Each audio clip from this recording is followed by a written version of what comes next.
आगे बड़ी खबर जोधपुर से सामने आ रही है, जिसमें साध्वी प्रेम बाइसा की संदिग्ध मौत मामले में लगातार हर दिन नई जानकारी सामने आ रही है। इसमें बहुत सारी ऐसी चीजें जिसको लेकर चर्चा हो रही थी और जो तमाम जानकारी सामने आई उसमें लगातार अंतर देखा गया।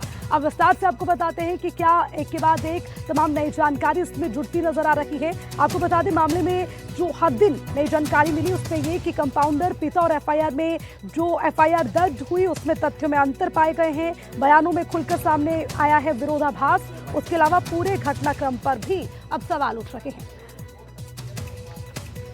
क्या है कि वो 1 साल से उनका वहाँ पे आश्रम बना हुआ है, तो मैं पूर्व में भी वहाँ कॉल आती थी सेवा के भाव से।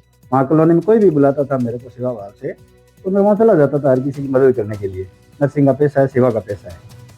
तो पहले भी मैं पूर्व में भी उनके वहाँ 1-2 बार गया हूँ। डॉक्टर के सलाह अनुसार उनको दवाई गोली इंजेक्शन जो है वो दिया था। उसी दिन भी मेरे पास कॉल आया था, पहले 12 बजे कॉल आया था, फिर 5 बजे करीब कॉल आया था।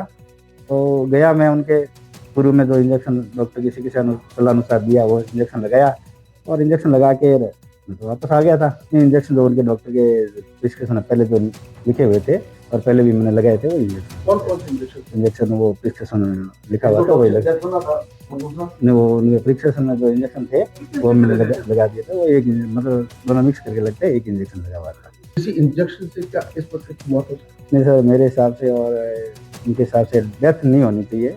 अलग अलग तरीके के बयान देना, घर से सीसीटीवी का गायब होना, पिछले कुछ महीनों पहले वीडियो वायरल होना और अलग अलग जो ये तथ्य सामने आ रहे हैं। साध्वी जी का एकदम स्वस्थ होना, 2 दिन पहले अजमेर से अपनी जो कथा का प्रोग्राम था वो समापन करके राजी खुशी घर आना। उनको ऐसी कोई बड़ी बीमारी भी नहीं थी, एकदम उनके स्वस्थ चलते हुए इस तरीके से डेथ होना।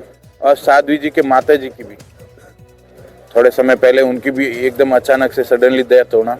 वीडियो वायरल होने के बाद जिस मकान में ये किराए पे रहते थे, जिस मकान का वीडियो था, उस मकान मालिक का अचानक से दुनिया छोड़ के जाना, तो बाप जी का उधर पुलिस प्रशासन को रोकना। और अब इसी खबर पर ज्यादा जानकारी के साथ हमारे संवाददाता अरुण हर्ष हमारे साथ जुड़ गए हैं, सीधा उनका रुख करेंगे। अरुण, इसमें एक के बाद एक पहले बहुत सारी स्टेटमेंट्स आई, अब उन्हीं स्टेटमेंट्स में अगर देखा जाए तो कुछ ना कुछ विरोधाभास नजर आ रहा है। स्टेटमेंट आपस में मेल खाते नजर नहीं आ रहे। जिस बात पर पहले हामी भरी जा रही थी अब उसी को लेकर इनकार किया जा रहा है।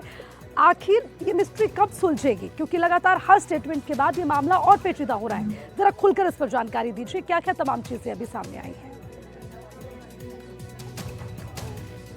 देखिए अर्चना, अगर बात की जाए तो इस मामले का पूरा खुलासा तो पोस्टमार्टम यानी विसरा रिपोर्ट और एसएसएल रिपोर्ट आने के बाद होगी। जिस तरह से जो मर्द दर्ज की जो रिपोर्ट दर्ज करी थी उसमें जो बिंदु लिखे गए थे साध्वी के पिता द्वारा उस पर जांच की जा रही है।